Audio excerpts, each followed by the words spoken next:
Welcome to Fellowship 17, a podcast from Child Evangelism Fellowship for the Christian community. On this podcast, we dive into the world of child evangelism and discipleship through interviews and discussions with ministry leaders and thinkers. This season, we're launching our Partners with Purpose series, a chance to shine a light on the amazing ministries and people we get to serve alongside. In this episode, we sit down with Mat Staver, the founder of Liberty Counsel, to talk about the joy our collaboration has brought and how God has been blessing each of our organizations. We hope these stories inspire and encourage you as much as they have us. Hey, Mat Staver. Hi. How are you doing? Good to be with you. Hey, it's good to have you here on Fellowship 17. We appreciate you taking the time to be with us today, and we're excited about this conversation today. We have a lot in common between Child Evangelism Fellowship and Liberty Counsel, so I'm excited to our listening audience to be able to hear everything that's going on with Liberty Counsel and Child Evangelism Fellowship. What spurred the creation of this great organization that you lead? I know our audience would love to hear those details. Well, I was a pastor before going into law school, and it was in 1983. I just graduated from seminary in 1982. And the year after that, 1983, I was invited by some pastors that I was a part of a non-denominational evangelical pastors lunch. We were from different denominations and backgrounds, and we had a monthly lunch with different pastors. And someone had approached one of the pastors in that group to show a documentary, and it happened to be about abortion. And it was something I had never looked into before. I knew a lot of things about the Bible and knew the languages and history, but never knew about abortion, never even researched it. And so this documentary actually was startling. What we're dealing with is a human life that's being brutally destroyed. And so that led to the intersection of my Christian faith and the laws and policies of the land. And that got me very involved in the National Right to Life and the Central Kentucky Right to Life organization, where I studied the issues of the sanctity of human life and the development of the child in the womb. And obviously the U.S. Supreme Court opinion in 1973. And it was immediately after that I went down to the law school at the Lexington, Kentucky, University of Kentucky Law School, and read the first legal case that I've ever read, and that was Roe versus Wade, the 1973 abortion decision. So that's a beginning of it. And as a result of that, it was in 1989, after graduating from law school, after in private practice for 2 years, I went out on my own, started my own law firm. And then also Anita and I started Liberty Counsel in 1989 as well, to advance religious freedom, the sanctity of human life. And then in the early 90s, we added the third prong, which is defending God's design for family, because that had come under significant, serious attack in the early 1990s. That is amazing. You stepped into the fray at a very critical time in this nation's history and been doing good work since then. As you look at what Liberty Counsel has gotten involved in today, these years later, what are some of those main sources of activity for Liberty Counsel today? Well, we do three primary areas: religious freedom, the sanctity of human life, and the family. And we do that through litigation, education, and through public policy. And so we have Liberty Counsel has been the mainstay ministry, the core mother ministry of all these different ministries. But in the 2000s, in addition to some of the activities that we're doing all over the United States, including the United States Supreme Court, we got involved in other areas as well that advance our collective Judeo-Christian cause and mission. In the 1990s, and then moving into the 2000s, we began to develop with Dr. Jerry Falwell a law school, and we were able to work with him to accomplish that. In August of 2004, the first students were admitted, and now it's celebrated its 20th anniversary, and now moving on 21st anniversary in 2025. That all came out of our work in the legal profession. And of course, Liberty Counsel is separate and different from Liberty University, but Dr. Falwell had a vision to start a law school when he started Liberty in 1971. And we developed a vision to start a law school in the 1990s when we realized that we need to train a whole new generation of lawyers and judges and people in the law and policy arena. And so then in the 2000s, we got much more involved in children's ministries and working with children. And that's where Child Evangelism Fellowship began in around 2000, 2001. We've been working with Child Evangelism Fellowship now for about 25 years. And there was one of our prayer intercessors said that we would be more involved in the youth. And certainly in the last 25 years, we've been significantly involved in youth. Child Evangelism Fellowship, we are very pleased, and I want to speak more about that, to be able to work with and represent CEF all over the nation to get these good news clubs in these school venues and other venues. But we also have launched a K through 12 online Christian academy, Covenant Journey Academy. It's available 24/7, 365. We have about 300 courses taught by certified teachers with 6 foreign languages and dual enrollment, so that you can get not only your high school degree, but also a 2-year associate arts degree upon graduation. Wide variety of courses, self-paced. And then we also have Covenant Journey, which works with Christian college students to immerse them in a life-changing experience. We take them generally to Israel, to take them to the land of the Bible. We have many other ministry opportunities as well. Faith and Freedom is a ministry that we acquired actually in 2017 in Washington, D.C. It's neither legal, like Liberty Counsel, or public policy, like our 501c4 Liberty Counsel Action. It's a discipleship and evangelistic ministry in the nation's capital, and it's very unique. It's one of a kind. And every day in our ministry center, we have scores of young people and members of Congress that come there for Bible studies, fellowship, prayer, discipleship. It's an amazing ministry that fills an incredible need right there in the nation's capital, especially for the young people that go there to intern or they work in Washington, D.C. It's incredible ministry that you have, Matt. You mentioned the partnership that you have with Child Evangelism Fellowship that goes back to the early 2000s. I cannot overstate for our listening audience today the impact that Liberty Counsel has had with our ministry, Child Evangelism Fellowship. The ministry is over 88 years old now. For many, many decades, it was just a backyard Bible club and clubs being done in homes and in churches. And then in the late 80s, 90s, someone started doing a club in a public elementary school. And of course, certain aspects of the population didn't like that very much and took us to court. Liberty Counsel came alongside us and helped defend that religious liberty that we have, Matt, and talk a little bit about that Supreme Court case. That was a very unique Supreme Court opportunity that was there, and it's amazing when we look back that we are still feeling the impact of that today, and doors are being opened today based on that case that was decided by the Supreme Court in 2001. You know, it's very amazing and great timing in God's providence, because if you go back to the 1990s and even before, people were more open to having their children go down to the neighboring house. That's right. And That's fellowship. right. You didn't have any concern about them. Now, of course, with things today, there's a little bit more of a concern. So as that concern began to develop, then Child Evangelism Fellowship Good News Club started to go into the public schools. And what a better place to go, because these people never come to your church. Most of them, they're there at school. And it's a great opportunity and a great opportunity for evangelism to reach people they otherwise wouldn't reach. Not only the kids, but then their parents as well. That's right. Because they see the change of their children. And so Child Evangelism Fellowship, Good News Clubs, began to go into the elementary schools. Well, the court precedent at the time, it actually created segments for K through 5, middle school, and high school. And the older you got, particularly high school, the more you're able to make decisions regarding religious issues. What do schools, homes, community centers, and churches have in common? They can all host a Good News Club led by trained Child Evangelism Fellowship staff and volunteers. This fun weekly club brings the gospel to children wherever they are. Children learn about God through Bible lessons, songs, games, and more. To learn more, visit cefonline.com/Good News Club. That's cefonline.com/Good News Club.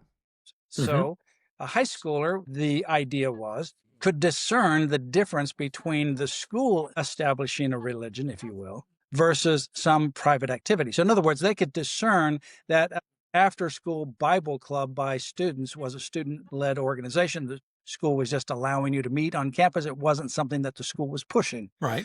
But then the younger you got, the argument was, well, the elementary school kids, they don't know the difference. They're too young. Well, the good news is that Child Evangelism Fellowship always required parents to give parental permission, consent for their children to come to a Good News Club. So when this case went to the Supreme Court, and on June 11, 2001, the United States Supreme Court issued the opinion, some of the dissenting justices said the same thing. Well, these are elementary kids. You're teaching the Bible. You're teaching worship. You're teaching scripture reading.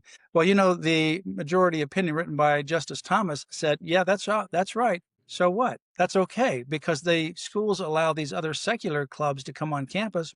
The only reason why they're stopping Good News Club is because they're speaking about character development and respect and integrity and so many other things. That's right. From a Christian perspective. And that's what you're discriminated against. And by the way, they say, the parents are the ones who make the decision. So they're the ones who are of full knowledge that their kids are coming to these after-school clubs. That opened the entire elementary school population for Good News Clubs. And so between that time and COVID, there's a lot of different cases that we have worked on. There's all different kinds of ways that schools tried to discriminate. Okay, now they know they have to allow Good News Clubs on campus. So let's put them at 6 o'clock, but everybody else at 3 o'clock as soon as school's done. No, that doesn't work. We won those cases. Well, we'll allow you to meet, but you can't advertise because that's an establishment of religion. No, we won those cases as well. Well, you can meet, but we're not going to charge the other groups, but we'll charge you. That's unconstitutional too. We've won that. And even we had a case, well, there's a school teacher in South Dakota. She teaches class in an elementary school. She wants to be a Good News Club volunteer and teacher after school. So the bell rings in the same classroom. Now she takes off her teacher hat. She becomes a Good News Club teacher. And the argument was, well, you can't discern the difference. Well, again, the parents are making the decision. We won that as well. So now the teacher, immediately after school, can put aside the books that they're teaching during school and bring out the Bible and teach the Bible to the same or additional students in the same classroom, if you will, or a different nearby classroom in the same public school. So after COVID, what's happened? And this is what we're seeing right now. After COVID, we've won all these cases before COVID. We've never lost a case from the history in the last 25 years regarding Good News Clubs. After COVID, the schools, of course, they closed down, and then they closed down all the clubs. Then they opened up for the secular clubs. Many of the schools have used this as an opportunity to discriminate against Child Evangelism Fellowship by not allowing Good News Clubs back on campus while allowing the secular clubs back on campus. Well, we litigated against Rhode Island District Schools. We won that last year. Hawaii did the same thing. We won that this year against the entire state of Hawaii. Right. Oakland, California did the same thing. We just won an injunction against Oakland, California. We have another school that we're going after in California. We'll win that as well, I am very confident of. And then in other cases, we've been able to reopen the doors by giving information to the Good News Club leaders or sending out a letter indicating what the law clearly requires.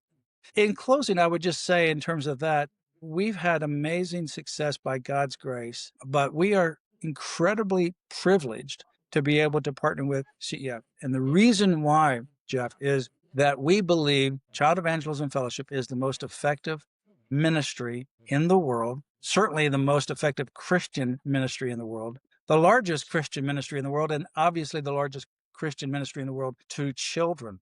And it's because you deal with that 4 to 14 window. That's right. The most critical age group.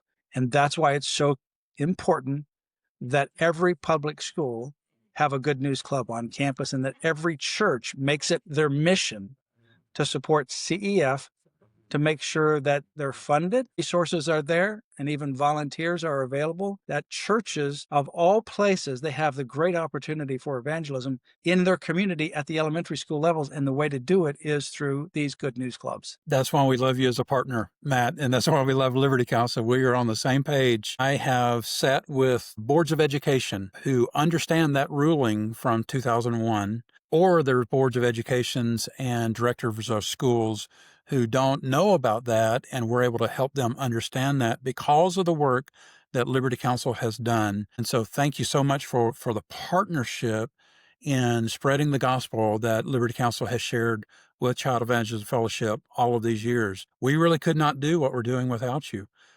It is God that's doing it, obviously. He's using vessels and ministries like Child Evangelism Fellowship and Liberty Counsel to spread the good news to the boys and girls in the elementary schools. I do want to ask you, though, as we close, we live in a peculiar time, don't we? We Yeah. live in a very challenging, segmented, polarized time in the United States. What are some of the challenges that you see for the Christian community right now, and looking out on an event horizon into the future, if you can, just to anticipate what you're anticipating over these next few years and the challenges to Christian liberty that we can anticipate? Well, I think that Christians in the church need to take our faith seriously. We need to understand the spiritual warfare in which we are engaged. Let's take a look just at some of the issues that have happened in 2025. And of course, most recently is the assassination of Charlie Kirk. Charlie Kirk was actually sharing the gospel. He said that Jesus died, was buried, and rose again. And the next question he was asked was about the trans shootings that have happened around the country, many of them. We just saw recently with regards to the Catholic school where this person came on site. If you look at what's happening here with our youth, if you look at what's happening with our youth, they are targeted. And we have said before, this issue of human sexuality, the idea that is very damaging and false, that you can change your sex just like you change your hair color or clothes. You can choose this kind of food or this kind of food. Doesn't really matter. You can change it. Your taste can change. You can be a male or female, combination of both. Neither. You can be a furry, whatever you want to be. That is a direct assault on God, who created us in his image. So why do we see this issue colliding with religious freedom? And this is what we see, for example, in some of these schools, particularly in California and other places, where they'll say, well, we don't want Child Evangelism Fellowship Good News Clubs on campus because you believe in biblical marriage as a man and a woman. You don't believe in the LGBTQ agenda. And if you're going to work here, you're going to have an event here, you're going to be after school, you got to subscribe to all of that. That's a damaging ideology. It's an ideology that is attacking our young people. For example, in Montgomery, Maryland, the public schools, they're bragging right now, and they were a few years ago, that they had a 386% increase in what they call gender nonconforming students. That means kids that don't know whether they're male or female, they're all confused. And they're proud of that. Why? Because they're pushing that agenda. It's very destructive. So when you say something like marriage is the union of a man and woman, that there are fundamental rights and wrongs, that Jesus died and rose from the dead, that Jesus is the only way, he's the only answer, that is a confrontation to the spiritual forces in heavenly places that want to literally capture the children, destroy them, and destroy them by giving them a false understanding that they can take puberty blockers, cross-sex hormones, and cut off their body parts, and they could be something different than what God created them. They can create themselves in their own image. It's a direct rebellion against God. So what you're doing is so fundamentally important, because the only answer to this is Jesus Christ. And that's what you provide through Child Evangelism Fellowship Good News Clubs. And so that's vitally important. But I think for Christians, the battle right now is between religious freedom, being able to exercise our religious freedom, and this issue that is so coercive, so damaging, so hateful, literally that wants to wipe you out because you disagree. And that is this LGBTQ agenda that we need to be aware of. And why? We need to be aware of, number one, there are people who are trapped in this environment, this lifestyle. We need to set the captives free. The only way you can set the captives free is through Jesus Christ. He came to give sight to the blind, to allow those who can't hear to hear. That's right. And to break the chains that Satan puts around you, to set the captives free. There are people that are hurting. We need to have compassion and pray for them. The only answer is the gospel of Jesus Christ. But at the same time, we cannot remain silent in the face of this destructive agenda, because it is targeting the children. Why is it targeting the children? Because that 4 to 14 window, that critical age group, is so critical to the development of the rest of your life. And if you can fool a kid in kindergarten that they don't need to think that they're male or female, that they are born in the wrong body, that they can create themselves as something they're not, you can trap them. And that's what Satan's snare is trying to do. And that's why it's so important for the church to wake up, to understand the issues, not shy away from them. That's right. To speak with compassion, to speak with truth, and to support this amazing, incredible, life-changing ministry of Child Evangelism Fellowship and Good News Clubs. Yeah. It's very easy to be paralyzed by that fear, isn't it? And just see the chaos of the world around us. I'm so encouraged by the promises from God's word, especially when Jesus says, "Take heart, I have overcome the world." And we live on that promise. We live on promises like that. Thank you so much for being with us today on Fellowship 1-7, Matt. We appreciate you. We appreciate your commitment to the gospel and to the good news and your commitment and partnership with Child Evangelism Fellowship. Thank you very much for being with us today. Thank you, Jeff. It's a pleasure. And we actually have a page dedicated to CEF. It's called lc.org/CEF, lc.org/CEF. Thank you for sharing that. Have a great day. Thank you. Bye.